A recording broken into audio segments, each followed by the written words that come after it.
What is up, gamers? The Red Dragon here, and we are checking out the latest news. Big story today, Microsoft. They have pulled a reversal and changed several different policies that gamers were not very fond of. So we're going to go through here, talk about all the big changes. But first, I do want to point out, congratulations, because you do have a voice, and thank goodness for social media, right? Because the ability for so many people to get online and pour out what they are thinking, what they believe in. You wouldn't see stuff like this, 10 or 15 years ago, but companies, you see it all the time where they do something, they put out a commercial or they say something that people don't like, and the people respond. And so, that is one good thing about our society is things can change, and you do have an impact, and the impact has been felt. Xbox says, we hear you loud and clear, and so here are the changes. Number one, the 24-hour check-in is no longer. You do not have to check in with Microsoft whatsoever. No connection required. You can play all your games offline, including your digital games that you play.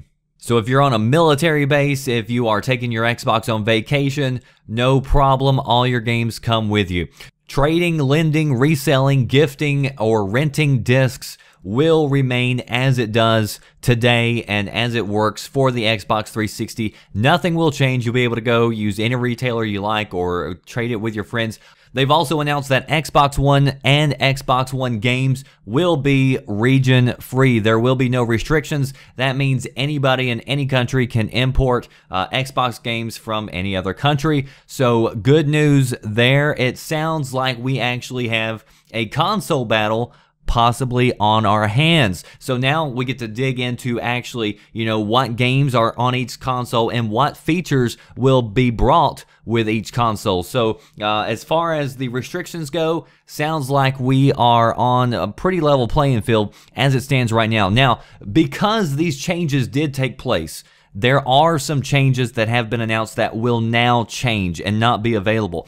So I was actually working on a video talking about the different features because of this internet requirement and because of the restrictions on trading games. So there was a trade-off. They were going to implement a system where you could have 10 so-called family members. And this actually was sounding pretty good the more I learned about it, because they said, you could be a dad, you buy a game, you go home that night and you call your son who's in college 3,000 miles away, and you can say, hey, I just bought Battlefield 4 today. You can log in and play it. That son doesn't have to download anything. He can just log right in, start playing the game. And so you could have 10 people you could do like that. And they were going to be very, liberal with the term family. Friends could be your family.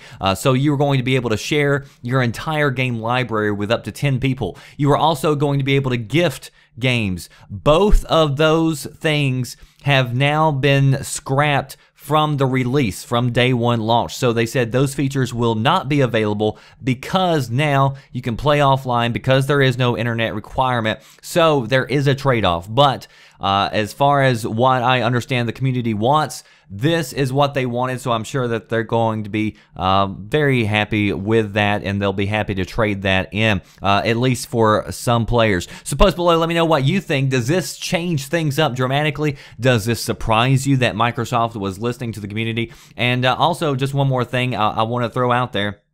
This is also why, you don't just go nuts whenever there's plenty of time left on the clock. Like I said, things can change in a heartbeat. They can change overnight. And so that's why it's better to stay level-headed, just stick with the facts, stick with what's going on. Try not to aboard the hype train or do anything else like that. Like I've said from the very get-go, both consoles are going to be very good, and both are going to do great things for their customers. And this is the great thing about competition, because you have different companies doing different things. It forces the other hand in order to, downgrade or do whatever it is that they have to do in order to stay in the game. So Sony, congratulations, because you helped twist the hand of Microsoft, and Microsoft fans stood up and they let Microsoft know right off that they were not pleased with the way this was going. So good news for everybody. I think we can all sleep tight tonight and wake up tomorrow and see where this takes us.